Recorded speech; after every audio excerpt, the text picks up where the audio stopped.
नमस्कार दोस्तों, आपका YouTube पे हमारे चैनल में स्वागत है। अभी जो आपको चैप्टर आज पढ़ाया जा रहा है वो है पदार्थ, धातु एवं अधातु भाग 2। धातु तथा अधातु के रासायनिक गुण क्या हैं? धातुओं के रासायनिक गुण। नंबर 1, धातुओं की ऑक्सीजन के साथ अभिक्रिया। अधिकतर धातुएं ऑक्सीजन के साथ अभिक्रिया करके धातु ऑक्साइड बनाती हैं तथा धातु ऑक्साइड जल के साथ क्रिया करके क्षार बनाते हैं। धातु प्लस ऑक्सीजन मिलके बनते हैं धातु ऑक्साइड।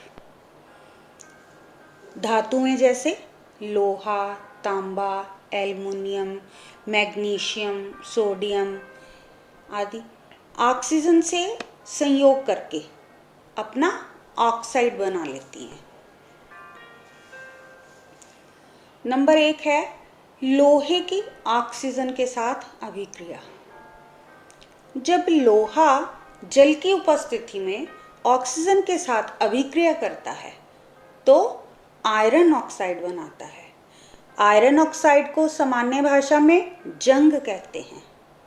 आप अच्छी तरह वाकिफ होंगे, आपने आसपास में देखा होगा लोहे के चीज़ों को जल्दी जंग लगता है। वो क्या है उसके बारे में समझाया गया है। आयरन प्लस ऑक्सीजन जल के साथ मिलके आयरन ऑक्साइड बनाते हैं। जब आयरन ऑक्साइड को जल में मिलाकर उसमें लाल लिटमस पेपर डुबाया जाता है तो लिटमस पेपर का रंग नीला हो जाता है। अतः आयरन ऑक्साइड है और इसका क्षारीय गुण है ये। अगला पार्ट इसका है मैग्नीशियम की ऑक्सीजन के साथ अभिक्रिया। अब अपन मैग्नीशियम की ऑक्सीजन के साथ क्या रिएक्शन होती है उसके बारे में पढ़ेंगे। जब मैग्नीशियम के फीते को वायु की उपस्थिति में जलाया जाता है तो वह तेज श्वेत प्रकाश के साथ जलता है तथा मैग्नीशियम ऑक्साइड बन जाता है।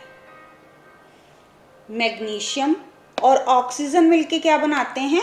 Magnesium oxide. जब मैग्नीशियम ऑक्साइड को जल में घोलते हैं तो उसमें लाल लिटमस पेपर जब डाला जाता है तो लिटमस पेपर का रंग नीला हो जाता है। लाल लिटमस पेपर का नीले रंग में बदलना ही मैग्नीशियम ऑक्साइड का क्षारीय गुण बताता है। नेक्स्ट पार्ट है कि धातुओं के जल के साथ क्या रिएक्शन होती है। धातुओं की जल के साथ रिएक्शन जो है वो कुछ धातुएं जल के साथ क्रिया करके हाइड्रोक्साइड बना देती हैं। अब धातु और जब जल मिलते हैं तो बनता है धातु हाइड्रोक्साइड। और फिर इसी में सोडियम धातु की जल के साथ जो रिएक्शन है वो है सोडियम धातु जल के साथ तीव्रता से अभिक्रिया करता है। यानी कि सोडियम मेटल जो है वो वाटर के साथ बड़ी जल्दी से रिएक्शन करता है और सोडियम हाइड्रोक्साइड बनाता है। सोडियम और जल मिलके बनाते हैं सोडियम हाइड्रोक्साइड। सोडियम वायु में उपस्थित जल वाष्प के साथ भी अति क्रियाशील है। अतः सोडियम को मिट्टी के तेल में संग्रहित किया जाता है। इसका नेक्स्ट पार्ट है पोटेशियम धातु का जल के साथ अभिक्रिया। जब पोटेशियम धातु जल के साथ अभिक्रिया करता है तो पोटेशियम हाइड्रोक्साइड बनाता है। पोटेशियम और जल मिलके क्या बनाते हैं? Potassium hydroxide. पोटेशियम और जल मिलके बनाते हैं पोटेशियम हाइड्रोक्साइड। और लोहे के का जल के साथ जो रिएक्शन होता है उसमें लोहा यदि ठंडे जल के साथ प्रतिक्रिया करता है तो वो धीमी होती है, लेकिन जब लोहे पर जल वाष्प प्रवाहित किया जाता है तो वो आयरन ऑक्साइड बनाता है। आयरन प्लस जल वाष्प मिलके बनते हैं आयरन ऑक्साइड। धातुओं की अम्लों के साथ अभिक्रिया क्या है? धातुएं अम्लों के साथ क्रिया करके हाइड्रोजन गैस बनाती हैं। जैसे धातु और अम्ल मिलके लवण प्लस हाइड्रोजन गैस बनते हैं। इसी का ही आगे एक पार्ट है जिंक धातु की सल्फ्यूरिक अम्ल के साथ अभिक्रिया। जिंक जब सल्फ्यूरिक एसिड के साथ रिएक्शन करता है तो हाइड्रोजन गैस तथा जिंक सल्फेट बनता है। जिंक प्लस सल्फ्यूरिक अम्ल hydrogen gas plus zinc sulphate बनाता है।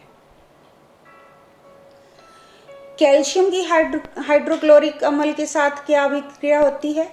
जब कैल्शियम धातु हाइड्रोक्लोरिक अम्ल के साथ अभिक्रिया करता है तो बनती है हाइड्रोजन गैस। कैल्शियम और हाइड्रोक्लोरिक एसिड बनाता है कैल्शियम क्लोराइड प्लस हाइड्रोजन। मैं दोबारा से बताऊंगी, कैल्शियम प्लस हाइड्रोक्लोरिक एसिड बनाता है कैल्शियम क्लोराइड प्लस हाइड्रोजन। इस प्रकार अधिकांश वस्तुएं जो हैं अम्लों के साथ अभिक्रिया करके हाइड्रोजन गैस बनाती हैं। नेक्स्ट पार्ट है इसका, धातुओं की क्षारों के साथ अभिक्रिया। धातुएं क्षारों के साथ अभिक्रिया करने से हाइड्रोजन गैस बनाती हैं। जैसे धातु प्लस क्षार, ये बनाएंगे लवण प्लस हाइड्रोजन गैस। जिंक की सोडियम हाइड्रोक्साइड के साथ रिएक्शन जो होती है, जब जिंक धातु सोडियम हाइड्रोक्साइड के साथ अभिक्रिया करती हैं तो बनती है हाइड्रोजन गैस। तो जिंक प्लस सोडियम हाइड्रोक्साइड मिलके क्या बनाएंगे? रिएक्शन होके सोडियम जिंकेट प्लस हाइड्रोजन। अब बताएंगे अधातु के रासायनिक गुण। नंबर 1, अधातुओं की ऑक्सीजन के साथ अभिक्रिया। अधातुएं ऑक्सीजन के साथ क्रिया करके अधातु ऑक्साइड बनाती हैं तथा अधातु ऑक्साइड जल के साथ क्रिया करके अम्ल बनाते हैं। तो अधातुओं के ऑक्साइड प्राय क्या हो गए? अम्लिक। अधातु प्लस ऑक्सीजन अधातु ऑक्साइड बनाएंगे। इसका आगे पार्ट है कि सल्फर की ऑक्सीजन के साथ अभिक्रिया। जब सल्फर को हवा में जलाया जाता है तो बनता है sulphur dioxide. Sulphur plus oxygen मिलके बनाएंगे रिएक्शन होके सल्फर डाइऑक्साइड। सल्फर डाइऑक्साइड जल के साथ क्रिया करके सल्फ्यूरस एसिड बनाते हैं। सल्फर डाइऑक्साइड प्लस जल मिलके सल्फ्यूरस एसिड बनाती हैं। नेक्स्ट पार्ट है फास्फोरस का ऑक्सीजन के साथ अभिक्रिया। फास्फोरस जो कि एक अधातु है, यदि इसको हवा में छोड़ दिया जाता है तो ये जलने लगता है और बड़ी जल्दी से जलने लगता है तथा इस प्रतिक्रिया में ये फास्फोरस का ऑक्साइड बनाता है। फास्फोरस प्लस ऑक्सीजन, हवा से ऑक्सीजन मिली तो बना फास्फोरस के साथ ऑक्सीजन मिलके बन गया फास्फोरस ऑक्साइड।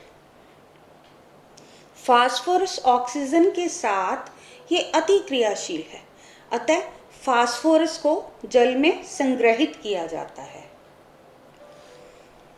नंबर 2, अधातुओं की जल के साथ अभिक्रिया। अधातु प्राय जल के साथ अभिक्रिया नहीं करती हैं।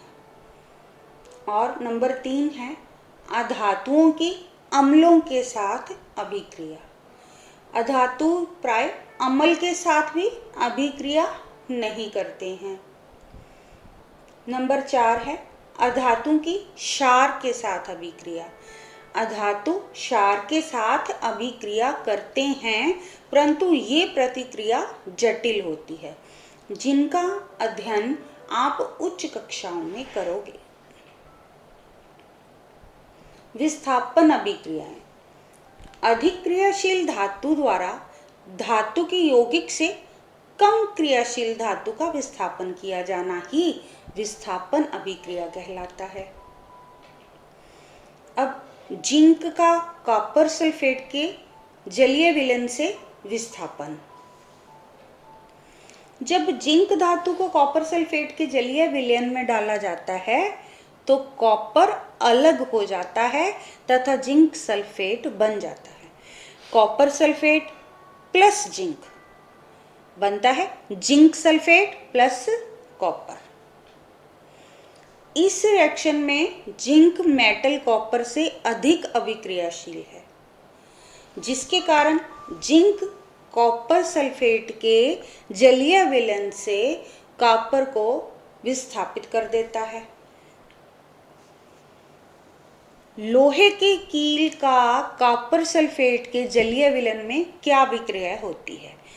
जब लोहे की कील को कॉपर सल्फेट के जलीय विलयन में डाला जाता है तो कॉपर अलग हो जाता है तथा आयरन सल्फेट बन जाता है। Copper sulphate plus iron, iron sulphate plus copper. इस अभिक्रिया में आयरन कॉपर से अधिक अभिक्रियाशील है, अतः आयरन कॉपर सल्फेट के विलयन से कॉपर को विस्थापित कर देता है। नेक्स्ट पार्ट है इसी का कि कॉपर का जिंक सल्फेट के जलीय विलयन के साथ अभिक्रिया। जब कॉपर को जिंक सल्फेट के जलीय विलयन में डाला जाता है तो कोई भी प्रतिक्रिया नहीं होती है। जिंक सल्फेट प्लस कॉपर मिलके कोई अभिक्रिया नहीं करते। कॉपर जिंक से कम अभिक्रियाशील है, अतः कॉपर जिंक सल्फेट के विलयन से जिंक को विस्थापित नहीं कर पाता। धातु तथा अधातु के उपयोग। नंबर 1, धातुओं के उपयोग। इसके आगे पार्ट्स हैं, पॉइंट्स में हम लर्न करेंगे। नंबर 1, सोने व चांदी जैसे धातुओं के आभूषण बनाए जाते हैं। नंबर 2, एल्युमिनियम की पन्नी का उपयोग खाद्य पदार्थों को रखने के लिए किया जाता है। ये सारी चीज़ें आपको आम जिंदगी में मिल जाती हैं, आपने देखी हैं ये चीज़ें, आपके आसपास ये सारी चीज़ें होती हैं। पारे का उपयोग थर्मामीटर में किया जाता है। धातुओं का उपयोग विद्युत धारा को संचरित करने के लिए किया जाता है। नंबर 5 है, धातुओं का उपयोग कारखानों में मशीनों को बनाने में किया जाता है। अधातुओं के क्या उपयोग हैं? नंबर 1, ऑक्सीजन का उपयोग पौधे और प्राणी श्वसन के लिए करते हैं। नंबर 2, नाइट्रोजन पोषक रूप में पौधों का पोषण प्रदान करती है। क्लोरीन का उपयोग कीटाणुओं को नष्ट करने के लिए किया जाता है। नंबर 4, सल्फर का उपयोग सल्फ्यूरिक अम्ल बनाने में किया जाता है। आयोडीन का उपयोग प्रतिरोधी दवा बनाने में किया जाता है। मैं दोबारा से ये चीज़ें बताऊंगी कि ऑक्सीजन का उपयोग पौधे और प्राणी श्वसन के लिए करते हैं। नाइट्रोजन पोषक रूप में पौधों का पोषण प्रदान करती है। क्लोरीन कीटाणुओं को नष्ट करने के लिए। सल्फर का उपयोग सल्फ्यूरिक एसिड बनाने के किया जाता है। आयोडीन का उपयोग प्रतिरोधी दवा बनाने के लिए किया जाता है। धातुओं के गुणधर्म क्या हैं? धातुएं जो हैं ऊष्मा की चालक होती हैं और धातुएं विद्युत की चालक होती हैं। नंबर 3, धातुएं कठोर होती हैं, लेकिन लिथियम, सोडियम व पोटेशियम मुलायम धातुएं हैं जिन्हें चाकू से काटा भी जा सकता है। नंबर 4, धातुएं कमरे के ताप पर ठोस होती हैं, लेकिन मरकरी कमरे के ताप पर द्रव्य अवस्था में पाया जाता है। नंबर 5, धातुएं उच्च गलनांक व उच्च क्वथनांक वाली होती है। ये अघातवर्ध्य होती है। ये तन्य होती है। अधातुओं के गुणधर्म। अधातुएं ना तो अघातवर्ध्य तथा ना ही तन्य होते हैं। नंबर 2, ग्रेफाइट के अलावा सभी अधातुएं ऊष्मा एवं विद्युत की कुचालक होती हैं। नंबर 3, ब्रोमीन एकमात्र ऐसी अधातु है जो द्रव्य होती है। इसके अलावा सारी अधातुएं या तो ठोस हैं या फिर गैस होती हैं। नंबर 4, अधातुएं मुलायम व भंगुर होती हैं, जैसे कार्बन हो गई, सल्फर, आयोडीन। नंबर 5, अधातुएं न्यून गलनांक व क्वथनांक वाली होती हैं। नंबर 6, अधातुएं चमकीली नहीं होती। आयोडीन अधातु होते हुए भी चमकीला होता है।